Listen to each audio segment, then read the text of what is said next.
Today we are going to discuss about the financial inclusion strategies. First of all, we will see what is a financial inclusion strategy.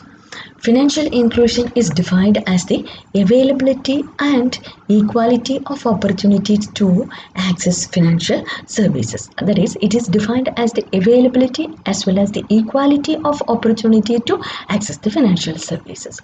Or it is referred as the process by which individuals and businessmen can access appropriate, affordable, and timely financial products and services. That is, it is the concept which aims at providing, or it is a process by which individual and business can access appropriate, affordable, and timely financial products and services like banking, loans, equity, and insurance products.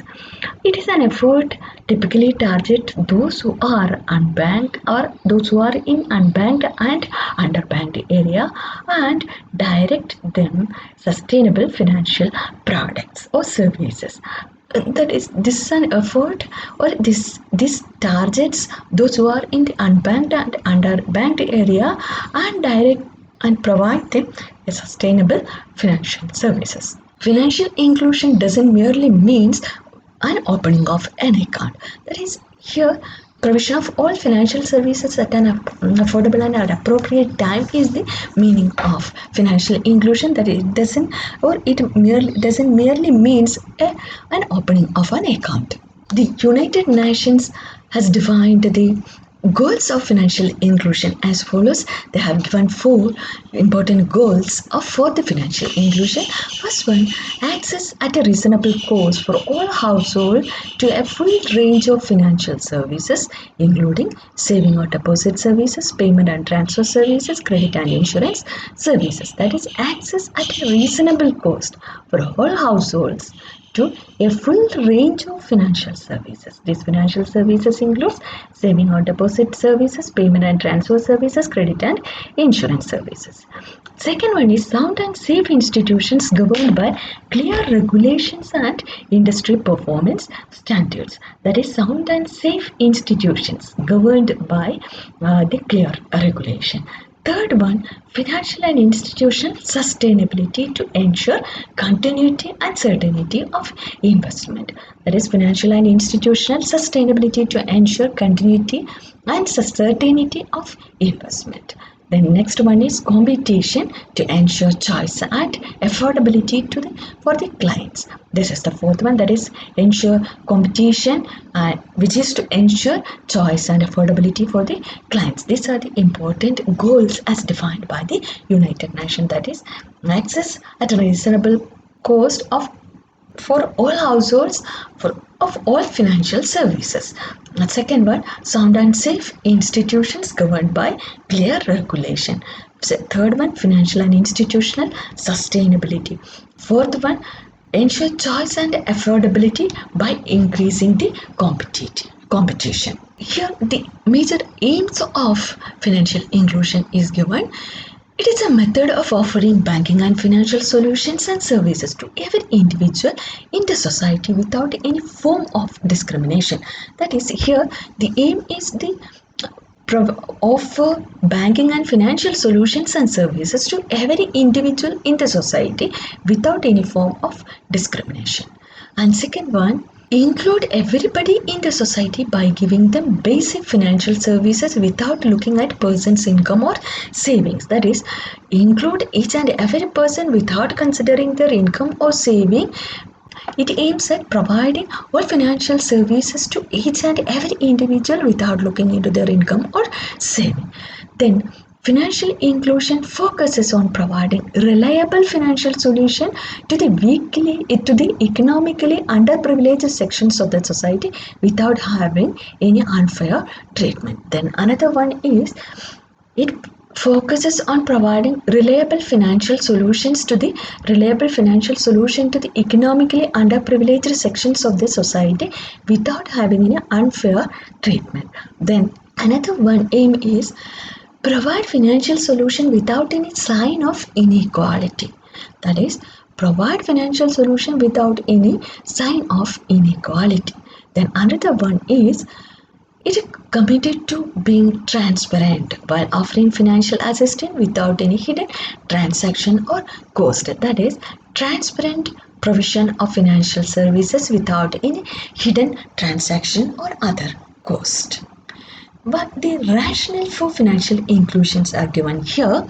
First one, it aims at enhancing the financial system of the country. This is the first rationale, that means the financial inclusion will enhance the financial system of the country.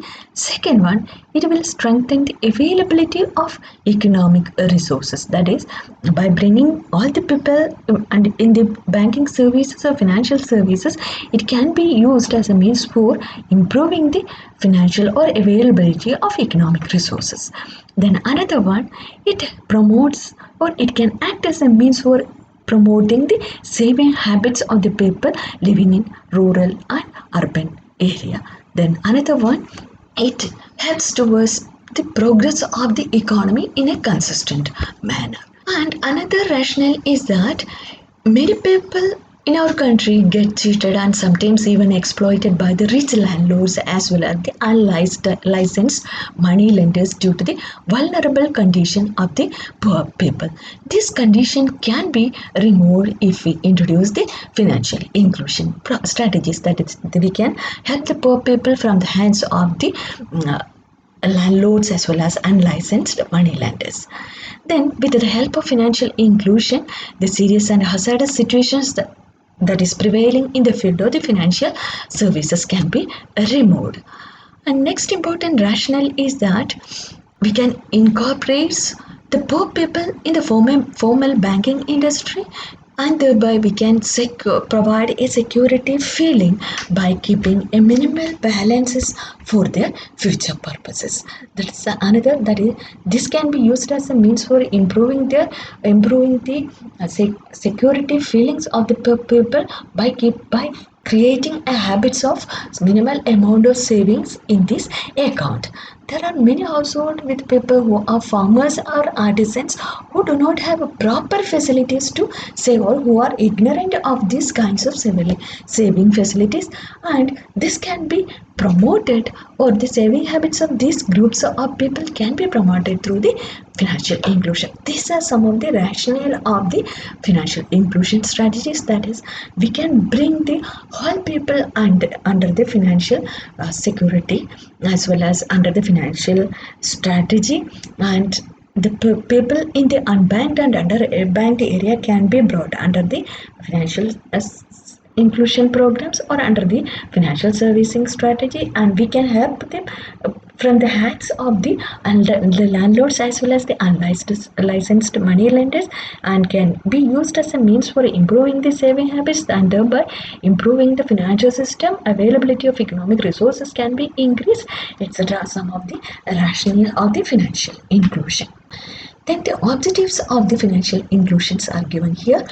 It intends to help people secure financial services and product at an economical price. That is, it mainly aims at, or the most important objective is the provision of financial services and product at economical cost. Second one, proper development of proper financial institution to take care of the poor peoples.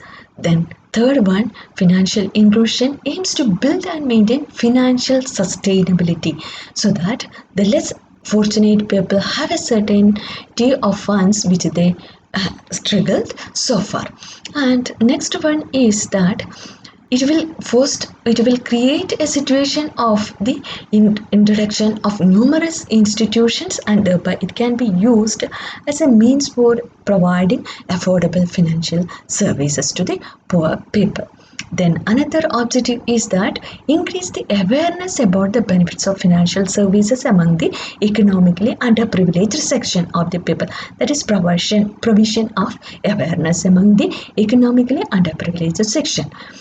Then it also helps to create financial products that are suitable for the less fortunate people, or that it will create a situation for the introduction of new financial products that are suitable for the unbanked or underbanked or the economically weaker sections of the society. And finally, this can be used as used for achieving the or improving the financial literacy and financial awareness in the nation. These are the objectives of the financial inclusion. That is, objective is that improve the financial services and product, provide the financial service and product at economical and affordable cost, improve the financial literacy, improve the increase the number of the institutions, create new products suitable to the under to the people of the and create products for the benefits of the underprivileged sections of the society. Here, some of the initiatives by the RBI is given, and the first important initiative by the RBI was they have asked every bank to start basic saving bank deposit account for the economically weaker sections of the society. This basic saving bank deposit account is must be in the form of no frill account.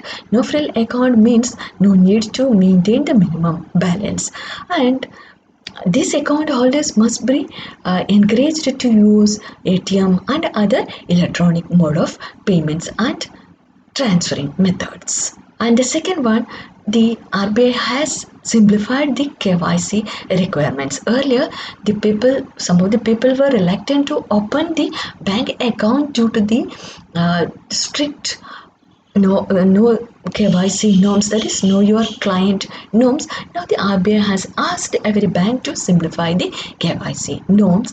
Not only that, now the RBI asked every banks to accept Aadhaar card as an identity proof.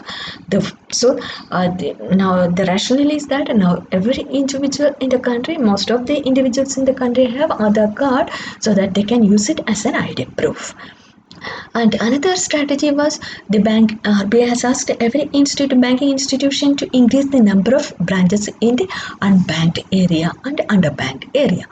Another important strategy introduced was that the RBI allowed the business correspondence model or launched the business correspondent model in January 2006. Through this, the banks were permitted to engage intermediaries in banking process, so that bank can appoint intermediaries in the neglected areas for providing the banking services to the poor people. These are some of the initiatives by the RBI for providing the financial or for improving the financial inclusion strategies. That is, basic saving bank deposit account with the no frill accounts and ATM provision, electronic fund payment systems were encouraged. Then simplified know your client norms. Aadhaar card can be accepted as an identity proof. More and more branches were allowed, and then business correspondent model was allowed for the banks. Then some of the products that were launched in connection with for improving the financial inclusion strategies include the general credit card, then Kisan credit card for the small farmers. That is, this will also improve their saving habits or banking habits. Then ICT based accounts were promoted by the RBI. Then increase in the number of ATM. These are some of the products services provided for improving the financial inclusion strategy.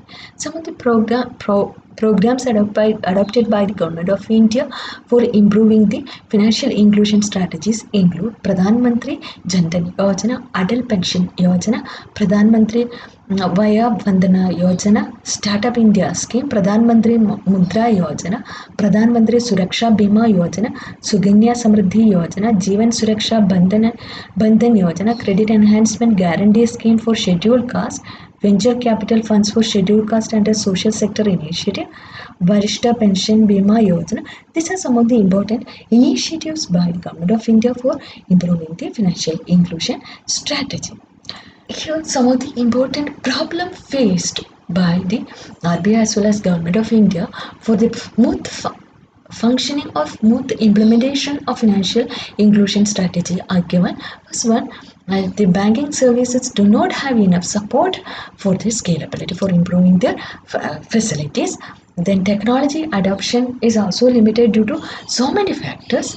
Then lack of availability of documents for the purpose of banking activities was also there, and minimal financial literacy. Absence of this financial literacy was also one of the important problem. and community connectivity, infrastructure problems, etc., were also hindered the smooth functioning or the smooth implementation of financial inclusion. So that this financial inclusion aims at providing financial services and products to all individuals at an affordable and timely manner.